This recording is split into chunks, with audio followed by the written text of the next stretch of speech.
अस्सलाम वालेकुम। इस समय हम मौजूद हैं हिंदुस्तान के दिल्ली में। दिल्ली दिल वालों की कहलाती है, लेकिन दिल्ली में जिसे हिंदुस्तान का दिल कहते हैं, वो कौन सी शख्सियत है जिनसे औरंगजेब जैसा बादशाह थर थर कांपता था? उनका नाम सरमद शहीद रहमतुल्लाह अलैह है। आइए उनके दरबार में चलते हैं, कुछ जानकारी और हासिल करते हैं। वालेकुम सलाम व रहमतुल्लाहि व आपका बरकातहू। तारुफ। मैं पीर सैयद नबी अहमद मुतवल्ली व सज्जादा नशीन दरगाह सैयद अबुल कासिम और हरे भरे शाह साहब रहमतुल्लाह अलैह। मोहतरम, जो सरमद शहीद रहमतुल्लाह अलैह है, जी, जो आपके मुरीद है, जी जी, इनका सर किसने कलम किया और क्यों किया?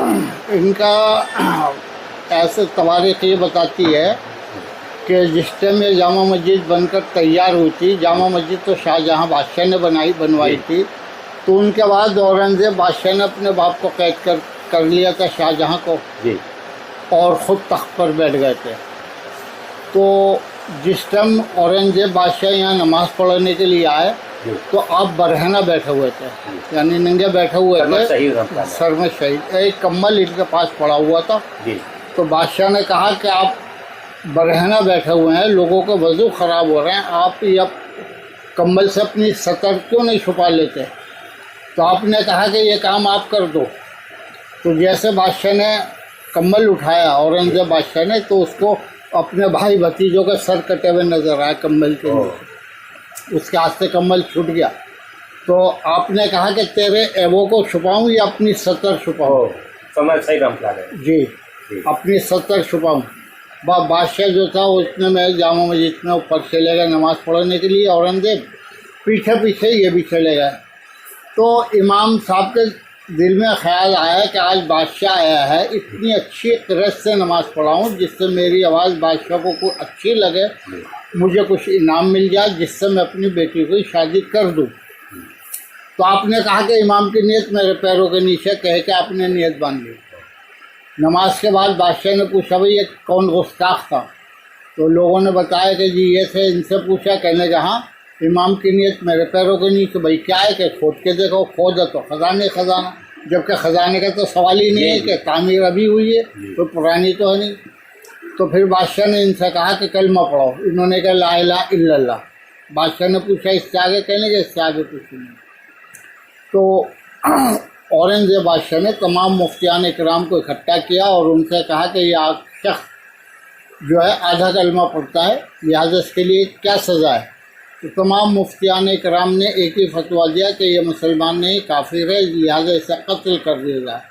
तो आपको लाल किले के अंदर ले जाकर शहीद कर दिया। तो आपने अपने सर को ऐसे हाथ के ऊपर ले लिया। अच्छा। सर में से आती थी आवाज़ ला इलाहा इल्लल्लाह और जिस्म से आती थी मोहम्मद रसूलुल्लाह। ये कहते हुए आप, ये रोड आ रहा था, पहले सड़क आ रही थी, आप जामा मस्जिद की सीढ़ी पर चढ़ गए। तो आप 5 साल पहले सैयद अबुल कासिम साहब पर्दा फरमा चुके थे, हरे भरे साहब पर्दा कर चुके थे। तो आपने आवाज़ दी कि सरमद कहाँ जाते हो? कि अल्लाह से फरियाद करने। कहने कि अल्लाह फ़कीर क्या सब्र होता है, वापस आओ। फिर तहश में चढ़े। तो तवारीख ये बताते हैं कि आप इतने जलाल में थे कि अगर 3 सीढ़ियाँ और आप पार कर जाते तो जामा मस्जिद ये पूरी दिल्ली पलट जाती, इतना जलाल था।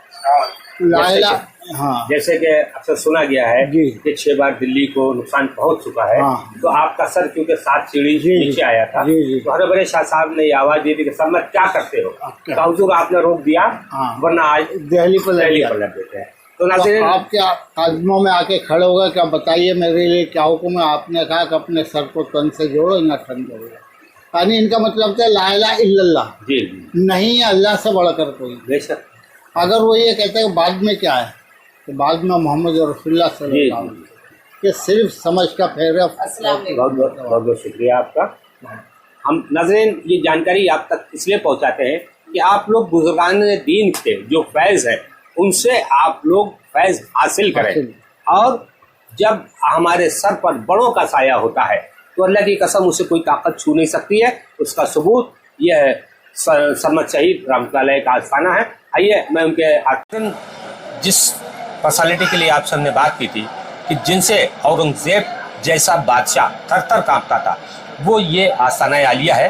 आप सरमद शहीद रहमतुल्लाह अलैह हैं, आपके पीर हरे भरे शाह साहब उस तरफ हैं, आपके पेश नज़र है ये खूबसूरत मंजर।